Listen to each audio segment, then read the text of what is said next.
Join the Meat Sauce and Miller Lite at Dave's Town Club in Delano this Thursday from 5 to 7. Stop by for drink specials, games, and to register for a chance to win a spot in the Vikings Foundation Golf Tournament. All the details at KFAN.com, keyword golf.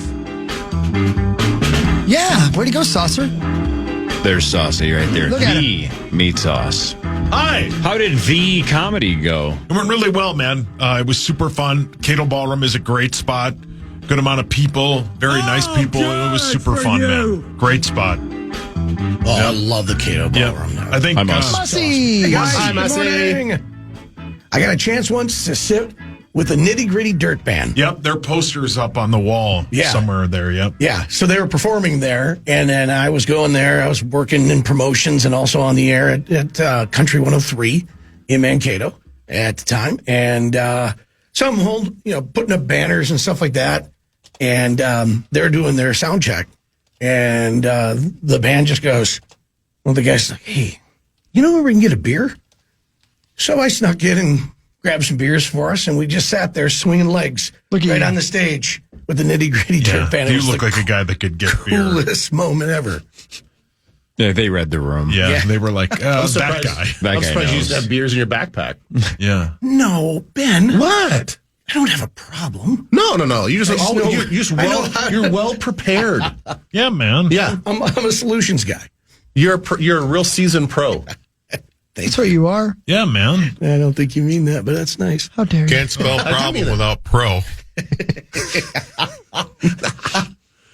Pretty good. right. Pretty good. All right, I'm going to take a picture of this and send it to you guys. Oh, no. Is this the wiener? Oh my God! Why are you taking your pants off? So he was looking up that penis in that show. And Oh, he Night of wrote- the Seven Kingdoms. He wrote House of the Dragon Hug Dong because he didn't spell H-U-G? I misspelled it. Yeah, it was Wasn't funny, that though. second episode, right? Yeah. Where all of a sudden helicopters outside. I mean, you can't believe it. His little hut. Hold on, I'm sending it to everybody. Yeah. Make sure that one guy sees it. I want to hear his response. That one guy. Tommy. Oh, Thank yeah, you, Cor. okay, yeah, sorry, you're right. I'll put Tommy on. He's seen it. Yeah. Tommy's seen the show. Yeah.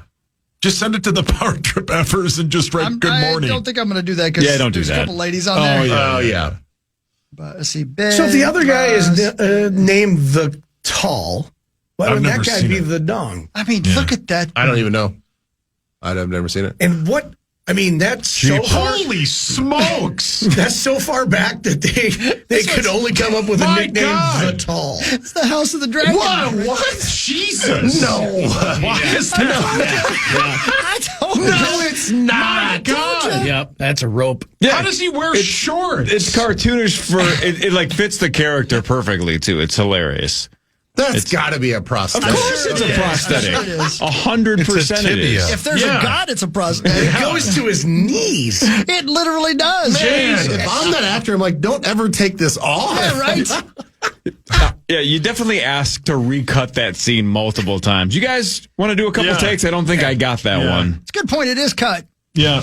Dang. What if he actually walked out in that scene and was like, it was a little cold. Sorry, guys. Can we do this again? I got to warm up. That thing is massive. I tried to tell you, sweetie. Yeah, and he's a grower too. Yeah. Yeah. That show got better every episode. That shot is from the start of episode 2.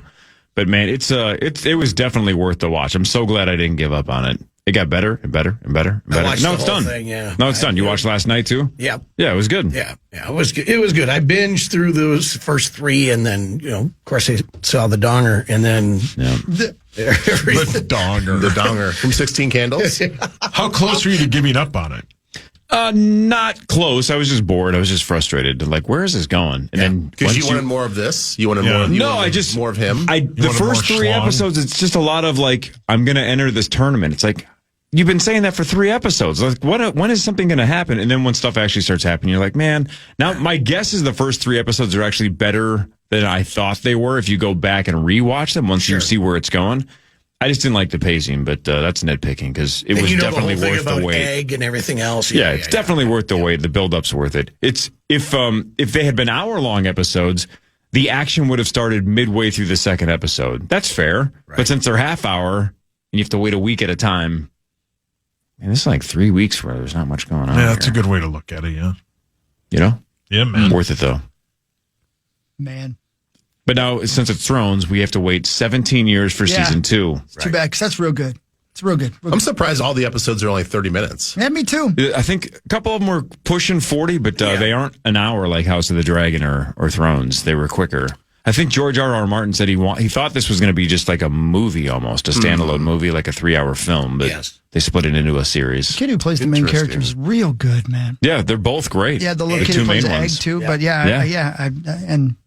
and when the old witch says what she says, that's pretty crazy, man. Crazy. Yep. Yeah, that's crazy. a great scene. And then the guy walks Paul, out with an enormous dog. Paul, your hands up. He said witch. The old witch, Woodhawk. Yeah, she's basically at a Renaissance festival telling fortunes. Yeah, I'm just gonna That's say his this, demo. though. I want to say this just so you guys know this going forward when you raise your hand over there. If she looks like she smells, I'm out. I'm out. If she Yes, she smells. And you know a witch in the bog of eternal stench Stinks. stinks. No, but she's wearing like that tight bustier thing where like really. No, this was more of a cloak. And I'm not This gonna look at was- it. I'm not saying I'm not going to look at it. Yeah. But everybody stunk back then. Plus, she was with Sir Pennytree, and he ruined her. Yeah. That's the guy's name? Yes. Penny Tree? Yeah, I know. I know. I get why, but yeah. You know what's real gross about the times back then? What's that? I mean, let's keep in mind that everybody's just disgusting, right? Walking in Everybody mud. just Everybody. Yeah, stinks. Like, everybody. Yeah. It's the rotten teeth. Oh, God. Golly ma. Like, there's no way. God.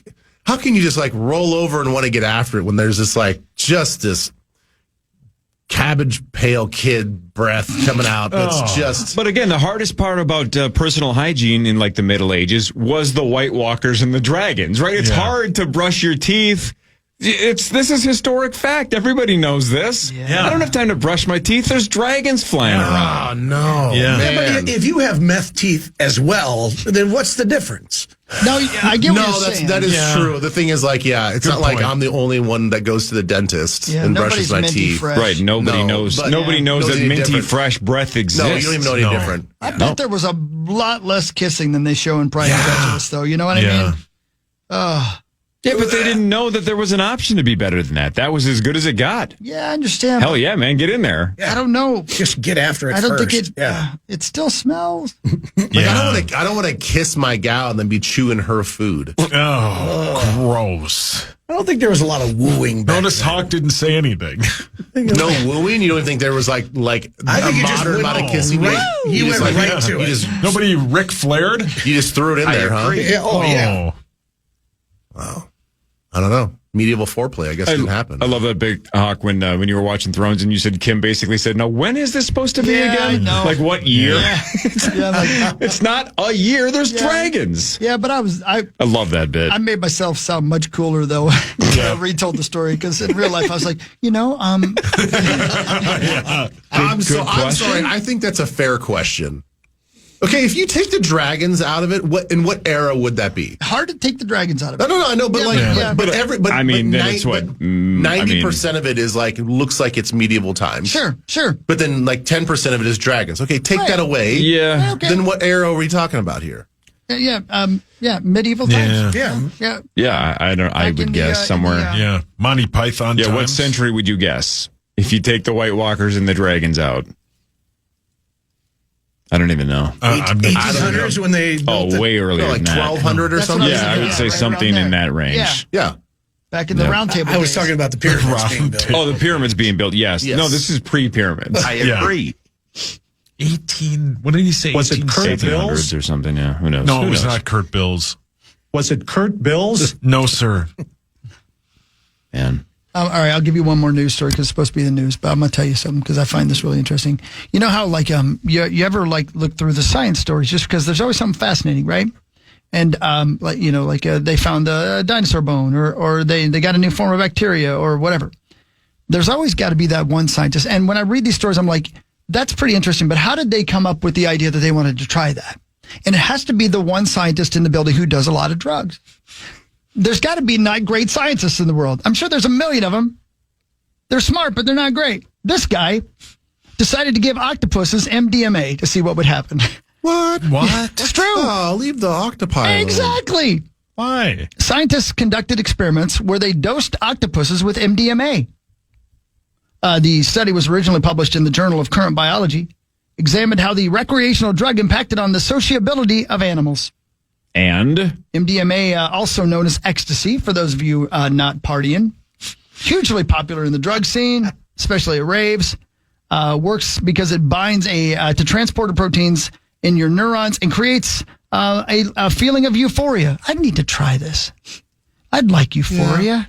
Yeah. I think it eats holes in your brain, too. Yeah. I think, yeah. But I think probably one time is fine. Okay. Yeah.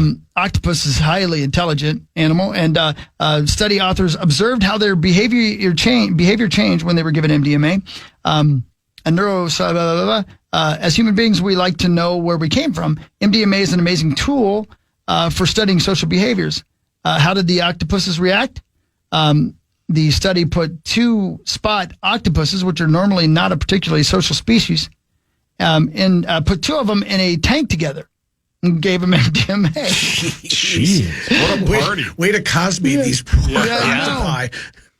In the tank, one octopus was under a mesh pot, which meant that the 2 could touch and interact but couldn't hurt each other because they weren't sure what would happen, you know? With the sober octopuses, the free octopus typically spent most of their time in the opposite side of the tank to the one under the pot. That's what they always do. But when they were placed in a tank containing dissolved MDMA, their behavior saw a marked change. The octopuses appeared to relax. They were chilling in the water. You could tell that they were visibly relaxed. Then they moved their arms, and then they moved through the water, and then they started doing somersaults. They also did not avoid the mesh basket with the other octopuses like they did when they were sober. Instead, they were far more open to approaching each other, even trying to touch each other. And then they tried to embrace through the container. The study suggested that the regions in the human brain which are connected to social bonding might be another result of an evolutionary accident. Maybe somehow, somewhere, we ran into some kind of drugs that made us want to get it on. I feel like this was like an unnecessary experiment. That's what I mean. There's something about This is the druggy scientist going, wonder what would happen if we gave them the MDMA. Let's try this. See if they tentacle each other. You could find 2 willing human participants that would want to try this. Of course. Yeah.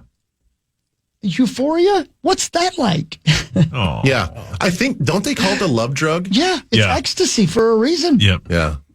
Does it hurt you? I don't think it's good for your brain. Yeah. makes you Thanks, want to Kelly. touch an octopus. Yeah. Amazing hot rod. Well, he wants to do that. Of course. God, those things are smart. They are. Yeah. And now they want euphoria all the time. Yeah. So you're telling me that if Tommy took this, that he has a potential to be touching lots of tentacles? Yep. I'm going to think that he takes it about every third Thursday. Yeah, I'm going to guess he's tried it. Don't say that. Of course he has. Allegedly. Anthony Harris is in the building. We'll talk to him in a second. Michael J. Mussman III is here. Ben Leber is here. This is the Power Trip Morning Show on the Fan.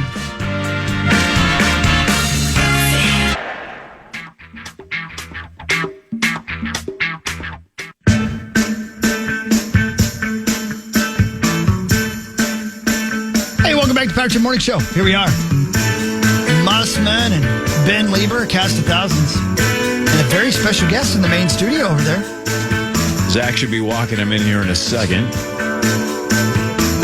Anthony Harris, former Viking. Yeah. Anthony Harris. And Mussman, do you have an event with him tonight? Yeah, he's a great dude, and yeah, we have an event tonight. We're doing a game day staff celebration that's going to be happening at U.S. Bank Stadium, and Scott Studwell, Randall McDaniel, and Anthony Harris are going to be our guests. So it'll be a lot of fun. Oh, look at that. Does Anthony know he has to deal with you tonight? Probably. Is he aware He's of already that? been on Vikings country. Okay. We've had a blast. I love this guy. Oh, is that okay? Good. Good. see. Good. Yeah. I can't believe that he still lives here in Minnesota, but apparently he What's must wrong with have, Minnesota? must have married a Minnesota woman. Yeah. Because by law, you must live in Minnesota at some point if you marry a Minnesota Yeah, woman. no, I understand. Anthony, is that the case? I guess that's the case. Minnesota nice. Hi, Anthony. Good morning, man. Good to see you. How are you? Good to see you all. You guys just hung out this week, Ben? Yeah, we did guys last did? Wednesday. It was great. Yeah, VEN Studios. Yeah, we had a great time in there. Yeah, it was Talked great. ball. That's a good spot, man. They did not go cheap when it comes to that giant studio at TCO. Oh no, it's the best. It's a real deal TV studio. It's Very awesome with nice. the big auditorium and stuff. It's sick. Yeah. No, it's sort of, if I understand it correctly, when they built it, they definitely like did their due diligence and they wanted to make it like a state of the art place. I think a lot of other teams came through because they wanted to replicate it. It became sort of the standard when these teams are building out their studios. They're like, well, we need to go tour the Vikings because they did it right. Yeah.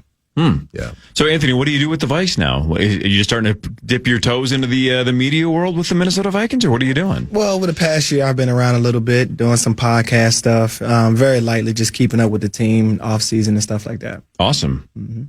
Now you got to deal with Ben in general and Musk tonight, apparently. Yeah, I'm learning from the pro here. You know? It's like I'm a rookie in the game now. You know, I'm taking a look at what he's doing and keeping up in some of the stuff he's doing some great things. So we had the pleasure of getting together last week and talking a little ball.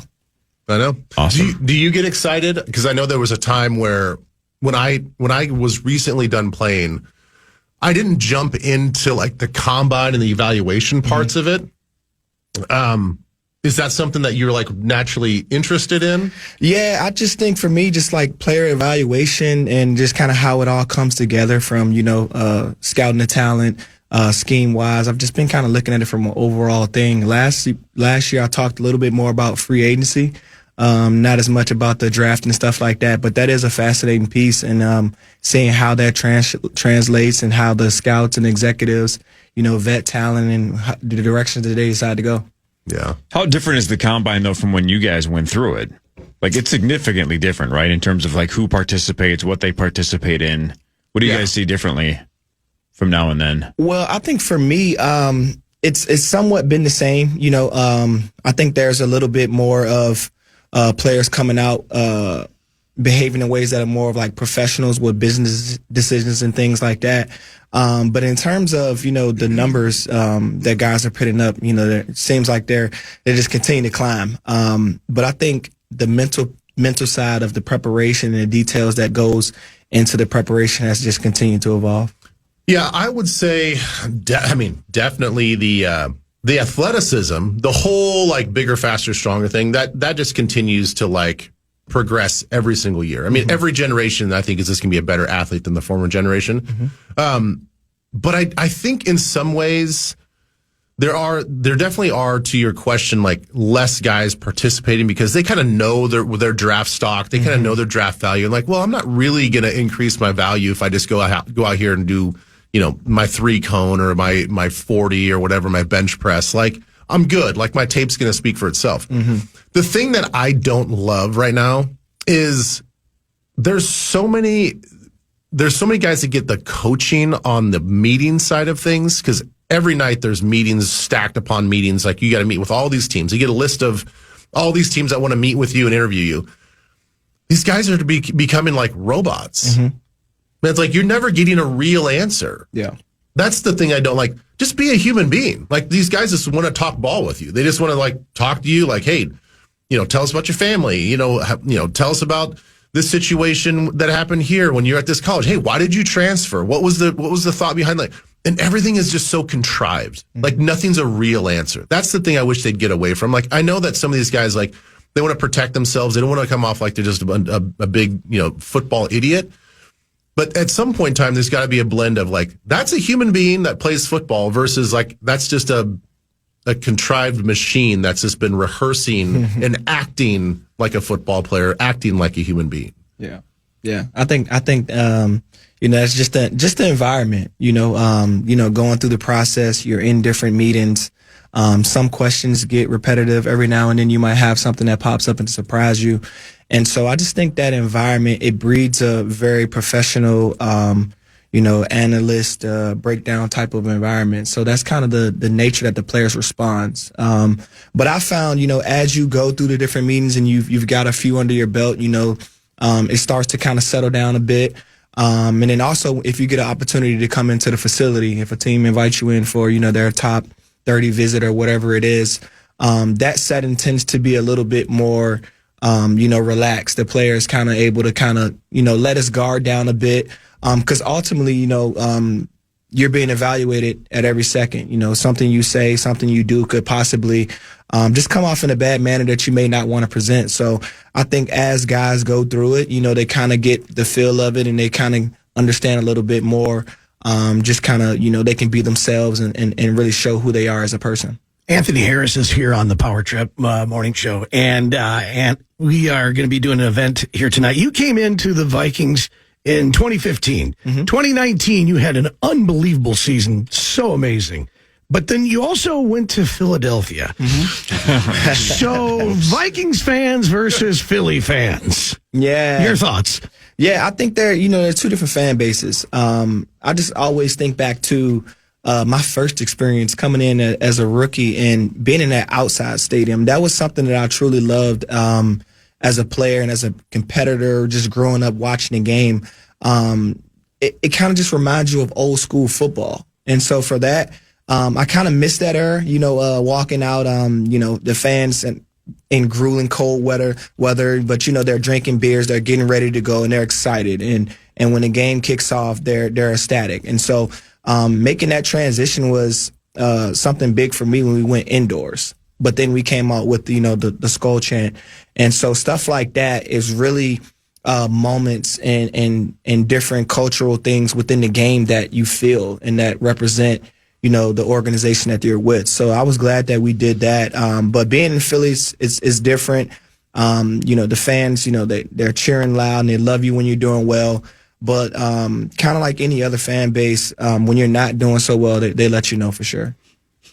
Is it harder to distract yourself and like insulate yourself when they are so there's so much passion for the game? I mean, if you end up playing bad and you feel some of those criticisms, like we all know, like when you play bad, like already that you played bad. You don't need like a beat writer or these fans to tell you that you played bad, but like they're notoriously known to be hard on their players. Like, Can you actually feel that? And is it harder to kind of like insulate yourself during the course of the week from that negativity? I think it depends on the player, kind of your years of experience and different markets that you've played in prior to college. And social media now, how much that's grown. So a lot of guys really get themselves in trouble. We all have a bad performance here and there, or we don't play to the expectations that we meet for ourselves or fans have for us. And so it's really just about, handling your business, doing what you're supposed to do, focusing more on the preparation week to week and not being so much on social media. So really not riding the wave. You have a great game. There might be guys who go online, they want to see what the fans saying and they love it. And then, you can have weeks later where you kind of have the opposite end of the spectrum. And that's where you really get yourself in trouble. So, I mean, I think in any fan base, there are going to be people who are extremely passionate about the game and they're going to vocalize their opinions about the game. And so I really just think it's more so in how the players handle it. But Philly's definitely notorious for, letting you know when you don't have a great performance. Mm-hmm. All right, that's Anthony Harris. We'll come back. We'll do Vikings news. Sauce, you can maybe even walk us through some of the other sports as well. Man. Anthony's going to hang out for a little bit. Belinda Jensen in like an hour as well. Ben's here. Where's this event tonight with you and Ant? We're doing this at US Bank Stadium, actually. Oh, wow. Yeah, Nice. It's going to be a lot of fun. What's the event? The total event is a game day staff celebration that we have going on. So when you go, that game day experience that you have where you got the snow falling down, you get the Gallahorn, you got all that stuff. They do such an amazing job. It's one of the coolest ways to start a game in all of the NFL. Amazing. Absolutely. And we're celebrating those folks. And it's going to be a fun event. Right on. All right. More on the Power Trip Morning Show after this on the Fan. Human.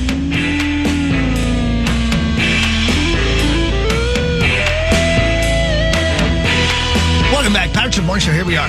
Cast of Thousands, main studio, and over here, Mussman and I over here. Zach goes back in his room. This isn't nearly as farty as I hear normally. No, they make things up. I don't fart very much. No, you did. You They did. don't. Yeah, you crop dusted me No, once. that's not true. Well, Please, we have a guest in here. Please, I'm Yeah, trying to don't impress be him. weird, Please, I'm Muzz. trying to impress him. Yeah, don't freak Ant out. Yeah. Do you prefer he's Ant? safe Do you like the over nickname there. Ant? That's fine. Yeah, some people call you Ant. Yeah, people call me Ant. Ant's a cool nickname. Yeah, it is. I like that bit. Anthony Harris, our former Viking in studio with us, good friend and of Ben Leber, which I didn't think Ben had any friends. It's the weirdest thing ever. It's hard to be around. So that's the first thing you can't get around. But Miserable. You're from outside of Richmond, Virginia, right? Yep, that's correct. And I believe, did you go to the same high school as Denny Hamlin, current NASCAR driver? Do you know? Is that a true fact? I am not sure. I have to fact check that myself. I know he's from that city. I know he's from that city. Did you ever, in fact, go to lovely Colonial Williamsburg and visit the beautiful Busch Gardens Williamsburg amusement park? Yeah, I have. I'm a big amusement park roller coaster guy, so I've been down there to Busch Gardens as well as Kings Dominion. I lived in Norfolk, Virginia for about 3 years, and I loved going to Williamsburg. That place was awesome. Yeah, and I also go down there for some crab legs. They got like a nice little crab leg shack down there. Yeah. Tell you what, there's Buffet. just great food everywhere around there. Love that place. Yeah, Norfolk was fun. Virginia Beach, awesome. Did you spend much time there? No, I didn't spend a ton of time down in Virginia Beach. Most of it was spent just like playing sports. So, I avoided the beach and, stuck to the football field and basketball courts. Lots of great high school football and basketball in Richmond, Virginia. A lot of fun. So there you go. Of course, you guys are doing an event together tonight, Mussman. But I believe what Anthony was saying was that he's seen you enough for one day. So maybe back off a little bit. I understand. I get it. My wife says the same. No. How was your high school football team?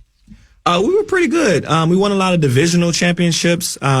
We went to the regional championship, won that a few times, but we weren't able to win a state title when I was there. So I always make jokes that I must have been the problem. They won like 3 in a row after I left a few years later. Damn, yeah, you were the problem. Yeah, why are you holding the team back? I don't know what was going on. I mean, they switched me to quarterback my junior year. We made a good run. I got hurt in the last game, so that kind of broke my heart seeing everybody's faces. It's like, this is the year, and then I get hurt, and then we end up losing in a regional championship my senior year. Yeah. Any other NFL players on that high school team? No, but we had a few college? We had a few guys from that era during that time who was able to make it. We had a linebacker, Curtis Grant. He was ranked like one of the top linebackers in the country at the time. He ended up going to Ohio State and played in the NFL a little bit, but not on my particular team, no.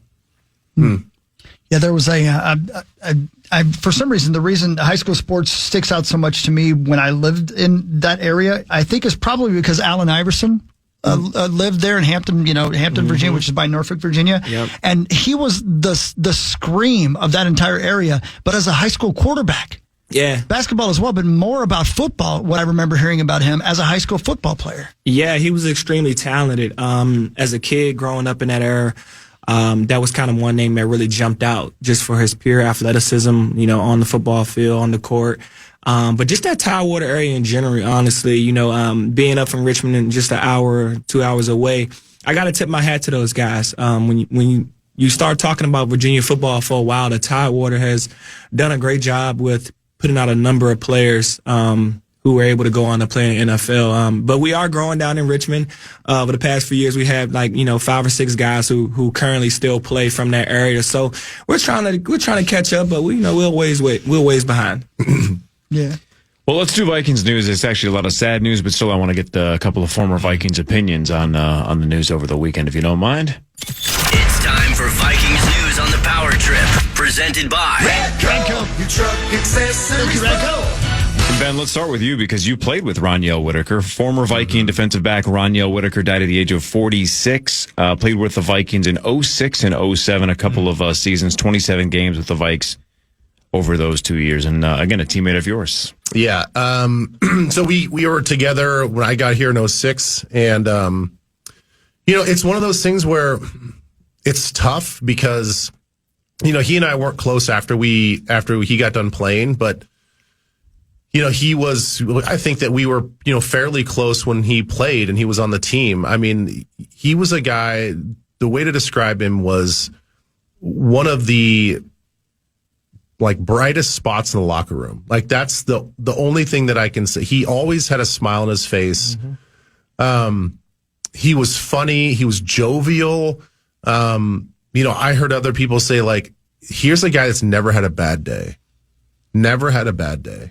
No matter what happens. And, it's rare to find guys like that. As Ant knows in this league, like, a lot of guys, you ride this emotional roller coaster up and down based on your performance. I mean, it could be from Sunday to Sunday. It could just be having a bad practice on a Wednesday, and you feel down about yourself. But like, man, Whit was, he was one of those guys that like, you could always count on he'd brighten up every meeting room. He'd walk in with that smile and this laugh, and he was trying to make people laugh. He was always in good spirits. Hell of a guy. So, I mean, it's unfortunate that would happen. I know it's not public what happened. And I'm certainly not going to talk about it because it's a family issue, but yeah, it's tough. It was sudden. It was tough. It was unexpected.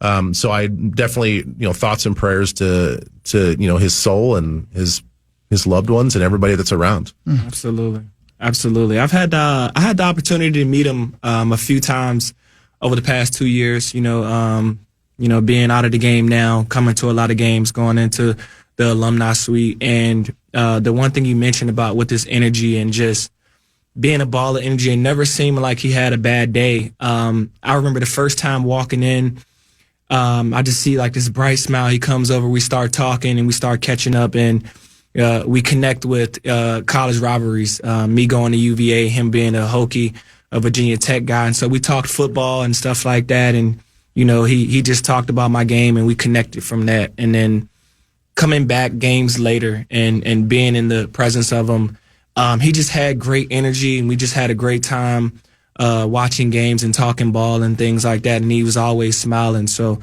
when I got the news, it was definitely a down moment of like, man, I can't really believe that. But yeah, like you said, thoughts and prayers to his family as well as they go through this tough time. It is 46. The other one over the weekend that was shocking. Former Vikings wide receiver Rondale Moore died this weekend at the age of 25 from a suspected self-inflicted gunshot wound. Dislocated knee with the Falcons in 24 that wiped him out for the entire year. And then last year in the preseason opener for the Vikings, a season-ending knee injury. So... Yeah, I mean, it's tragic. It's avoidable. That's the thing that I think that hurts the most is like, this is just a larger issue with everybody. I mean, there's always somebody that you can talk to. There's always somebody that, I think, you might feel like you don't have any other way out. You might feel like there's a loss of identity. You might feel disconnected from who you think you should be and who you are. And, I just think that everybody knows that you should know that there's help always. And the sad thing is like from some of his buddies that were really close to him that have come out, like he seemed like he was in good spirits, and I know that us as guys, most of the time you reach out and you're like, hey man, you good? And you're like, yeah, I'm good. And we don't poke and prod too much, and we're not going to sit there and then lay it out on the line and say like, oh no, I'm not doing great. Here's all the things that I'm dealing with mentally. I know a lot of guys just aren't wired like that, but we need to get to a point where maybe to your closest friends, you can start opening up and being a little bit more vulnerable about how you feel, and we can help each other out and hopefully avoid these situations because, he just, I didn't know him specifically and personally. But from what I have seen from him, from everybody else reaching out is like another great guy that unfortunately just, took a tragic turn. Yeah. Yeah. I think, as Ben kind of mentioned, it can be tough at times. You talk about a guy who's, had a pretty solid career, but then to go out with 2 injuries, and ultimately, guys can put a lot of pressure on themselves, not only to perform, at your level of expectations and kind of like, where you see yourself, in the future in terms of play and different things like that, but also just securing a future for your family. That pressure can mount. And so, kind of like Ben mentioned, it's extremely important to, just be aware, be vigilant, and actually, maybe prodding a little bit, whether it's in closed settings, or whether it's, in this generation, you're on the headset and you're gaming with just you and a few friends, really just checking in on each other. So that's something that I pride myself on, now as a guy who formerly played, just checking in with a lot of guys, who I know are still playing, checking in with guys who are no longer playing, understanding that transition, and really just trying to be there in a way that's supportive and just, hey, keep your head up. It's tough. I never really spoke about it much, but during kind of like my COVID year, that was kind of like a tough year for me. And I tell people a lot of the times, that was probably one of my hardest years, if not the hardest year in the NFL. And not just, playing football, but, obviously there's COVID policies. We kind of want to stay distant and it's a little bit more isolated in your home and there's really less travel with family and friends. But I know for me, it was just really just connecting with the guys on the team, understanding and kind of seeing other guys go through it. Nothing really related to football, but more so just not having those outlets, not really, being able to, hey, I'm going to go out to dinner and, grab some food with my family, grab some food with my significant others and things of that sort. So really just, kind of staying close knit as guys in the locker room and then also reaching out as an older veteran guy, reaching out to guys who we know are going through injuries because they're going to be isolated anyway, not due to COVID, but they may not be in the facility quite as much. They may not be in the meetings. So really it's just having more awareness around it. That way, you can try to be supportive as much as possible. Yeah, well said. Yeah, well said. All right. On a much lighter note, we've done this over the years with a handful of Vikings, including Ben. I want to try this with you, Anthony, if that's cool. All right. I'm always curious how well players know their own careers. Like whether it's just all a blur or if you kind of dwell on like, oh, I know exactly what happened there or this or that. So this is all Wikipedia. If this is wrong, just tell me. But this is what Wikipedia says. Okay. Do you remember who you picked off for your first career interception? I believe my first career interception was against the Cardinals, possibly. Do you remember who the quarterback was? Josh Rosen. Nailed it. Josh Rosen is the right answer. Well done. I remember that one. Later that year, you picked off a quarterback twice in a game. Which quarterback was that?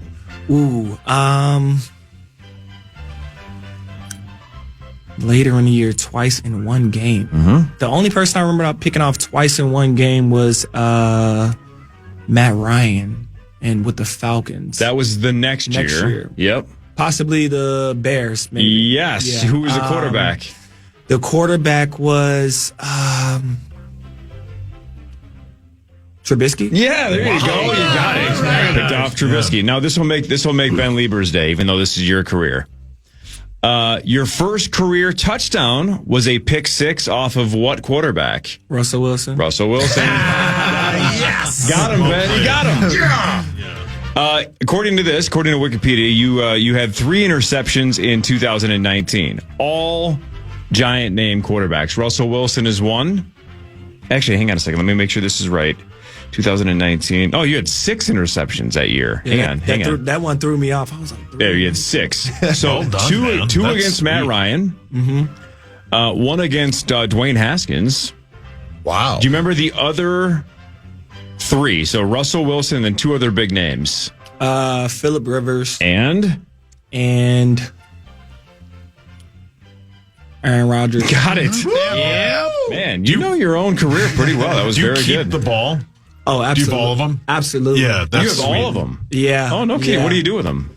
Right now, they're in a case. They're in a football case just at my mom's, waiting to put my man cave together here in Minnesota. So, just holding on to them. Was fortunate enough to add Tom Brady to that collection and kind of checked off the boxes for the quarterback era of Phillip Rivers and Matt Ryan's. And I look back and I'm like, am I getting old? Yes. I didn't get any Patrick Mahomes or anything like that, or Justin Herbert. I'm like, missed that era, guys. Yeah. Well, if the Bears had drafted right, you probably would have picked off Patrick Mahomes. Yeah. You got Tom Brady when you were with the Eagles. Is that right? Yeah, that's correct. Mm-hmm. Yeah. Wow. That's really cool. That's very sweet. cool, man. Yeah, I would hang on to that one. Yeah. He didn't sign it, though. I didn't ask him either. Yeah, that's a good idea. Yeah, that's the one thing that I wish that I had in my era was the jersey swap. I wish you'd had an interception or 2. Come on now. Maybe 17 years ago. I think I had maybe not a PI. One. Oh. Did you have one? I had you had one in the Dallas game. I had a couple. Yeah, the Dallas playoff game. It was great. I had more sacks than interceptions. And has like murderer's row of big name quarterbacks. So he's got them all. I don't even know the names of the quarterbacks that I picked off. We should look that up. No, we shouldn't. Did you ever do the jersey swaps? I've done a few jersey swaps. Most of my jersey swaps were guys that I played with in college, and really had a strong relationship with. And then as I went on, I had some jersey swap with some other guys who I just, thought were great players. You have those in a case somewhere too? Right now they're all like stacked up neatly in a box, and I'm having put that wall together. I was going to say, if you don't man cave these up pretty soon, you got to start auctioning these things off. That's what my wife always says about my baseball cards and basketball cards. She's like, "What are you going to do with them?" I'm like, "They're going to be worth something." But she's like, "When?" Yeah. When? No. Are you going to sell them when you're 80 or are you going to sell them now? I'm like, I don't know. So they're just collecting dust. And when you do the jersey swap, do you have to pay for those jerseys? Does the team just go, no, we're good. We'll get you another one? A few of them I've actually requested that they put in an order, weeks prior. I'm like, hey, I got 2 guys that, I'm swapping jerseys with after the game. And, I get a little invoice for it. Some of the other ones I'm not quite sure. I just assumed that, I would get the invoice for them later. So if they took care of a few of them, I'm appreciative of that. Do you have to pay for the football? No. Oh, the football? No. Okay. No. When you do a jersey swap, is that something you ask like pregame, like when you guys are all out warming up, or is that like a spur of the moment thing? I mean, for me, I think it was just a mutual thing with a lot of guys that I actually played with. Morgan Moses, he played for the Patriots. When we played a few times, and a number of other guys, more so college guys that I spent time with, who were either before me or after me. Yeah. And we kind of just, kept a good bond, tried to give each other as much insight on how to, be a professional and continue to improve our careers. And that was all the sentiment was really about with the jersey swap. Hey, were you guys listening earlier, Ben? Did you hear the part where we were talking about Jack Hughes' teeth?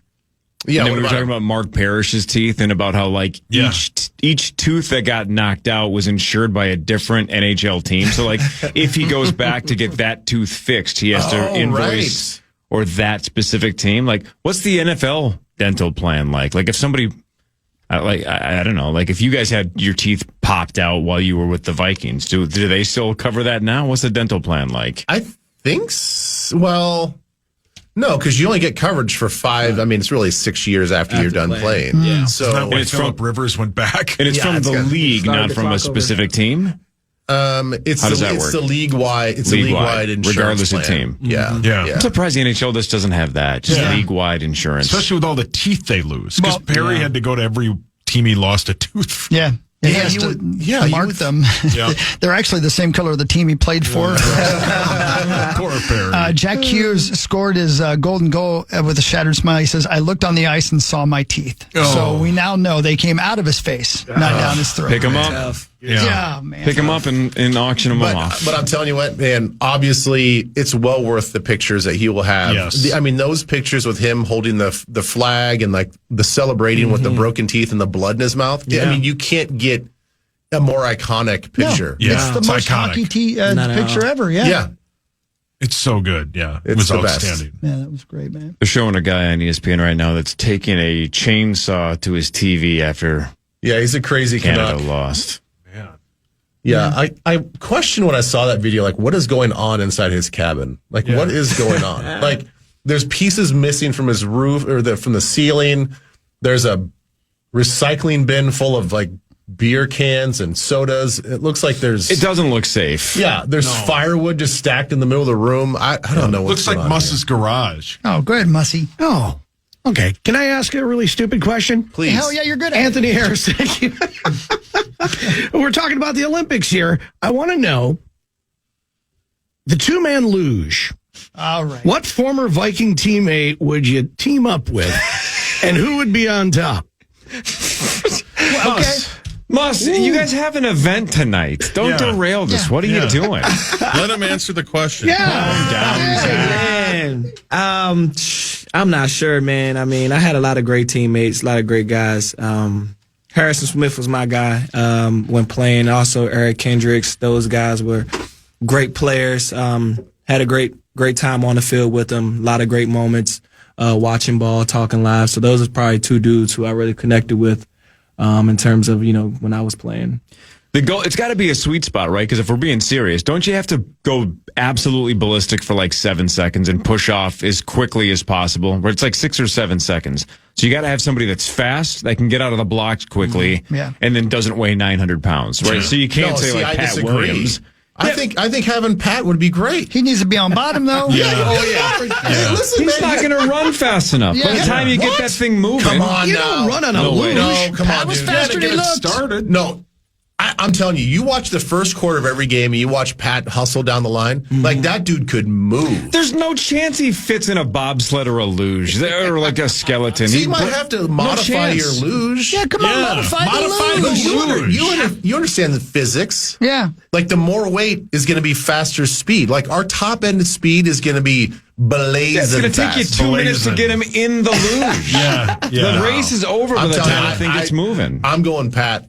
He'd be my two-man luge partner. I take Anthony Harris and Harrison Smith, and you can take Pat and yourself, and we'll see who gets to the bottom first. You wouldn't understand what he was saying, but still, Pat's the guy. Just push off. That's right. Pat Williams was outstanding. Just give me a 10-yard sprint. That's it. Yeah.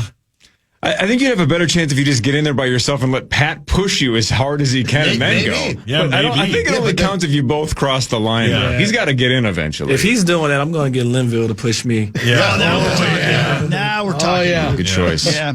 Anthony Harris, this may be a weird question, and I feel weird saying it because I don't think I've ever said this to anybody. I think Mike Zimmer liked you. Do you agree? Yeah, I think he liked me. He didn't want to actually tell me, but I think we had a pretty good relationship. We didn't have a ton of deep conversations, but when talking ball, when talking ball, he was great. He pushed me to reach the expectation before I was actually a full-time starter of just what the expectation was coming in. Teams not or the defense not taking any steps backwards, and so I prided myself on that.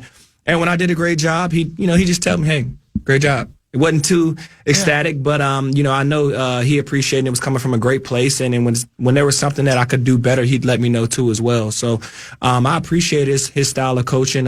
It pushed me to be better, and there's a lot of guys who embrace it as well.